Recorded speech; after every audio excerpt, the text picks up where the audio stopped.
First we will discuss what is quadratic form.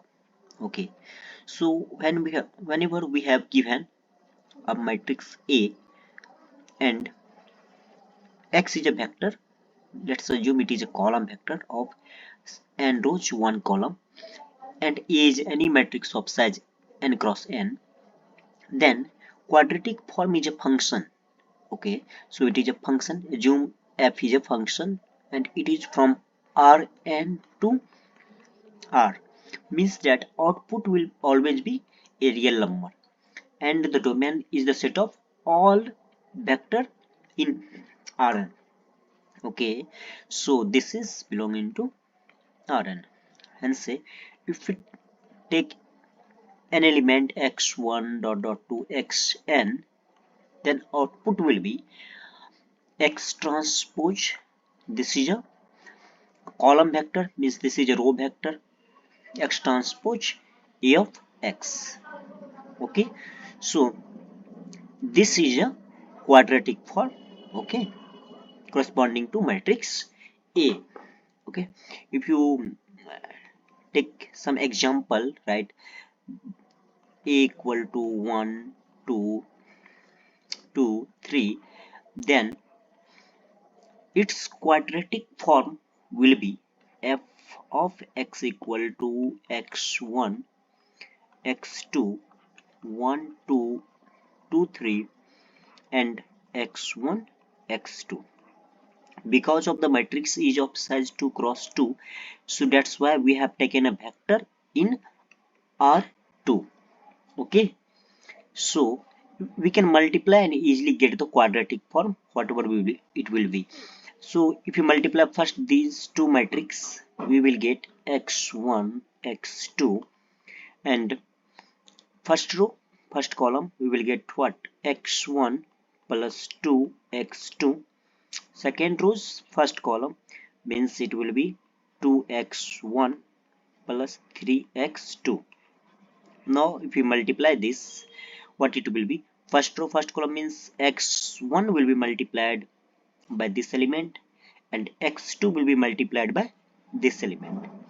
It means x1 square, first will be x1 square plus 2x1 x2 plus x2 will be multiplied by this element.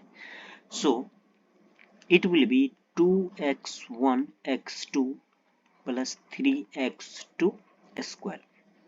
And so we can write in simple form that x1 square plus 2 x1 x2 and 2x1 x2, it will be 4x1 x2 plus 3x2 square. It is the required quadratic form of the matrix A. Okay, so what it is? It is a functions, okay, from Rn to R. If this belonging to Rn and matrix it belongs to R, means all element of the matrix is in R, then this will be a real number. Okay, so it is a real number. So we cannot define systematically what it will be.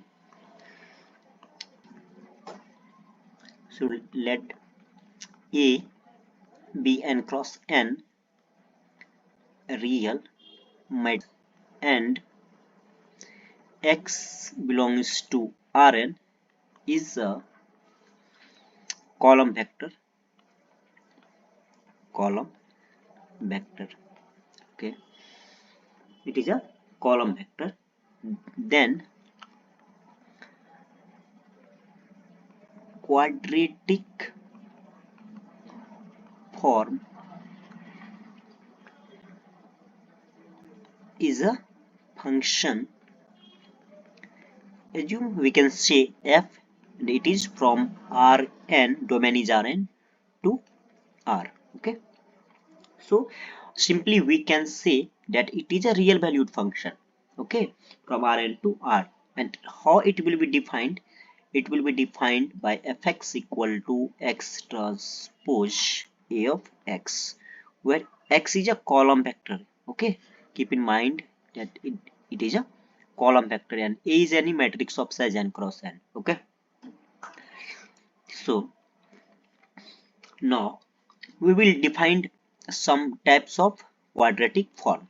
Okay, so firstly, what is positive definite?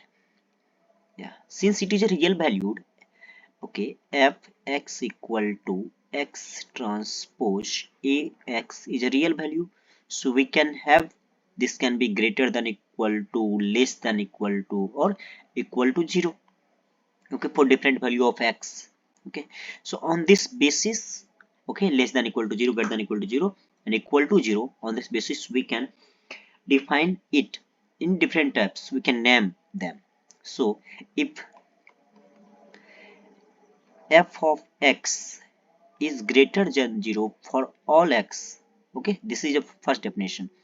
If fx equal to 0, fx greater than equal to 0 for all x non-zero, for all x non-zero के लिए ये क्या होगा, greater than equal to 0 होगा, then we say it is what, it is positive definite. Okay, positive definite.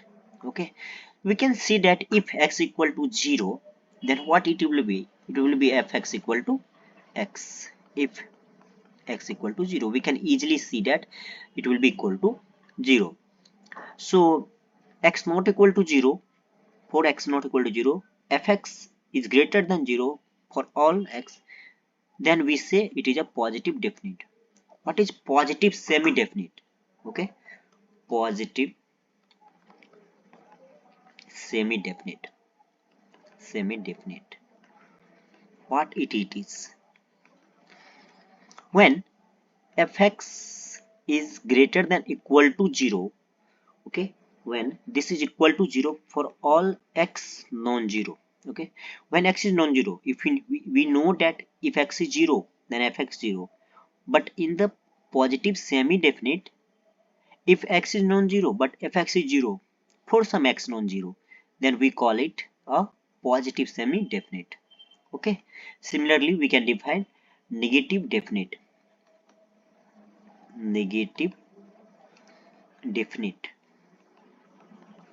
Okay, so it is similar definition, and fx what equal to x transpose a of x is less than 0 for all x non-zero, then it will be negative definite. Okay, and for negative semi-definite, what it will be, negative semi-definite. If we can say here fx equal to x transpose ax is less than equal to 0 for or x not equal to 0. Okay, for some x, it means that for some x which is non-zero, x transpose x will be 0. Okay, then we say that it is negative semi-definite.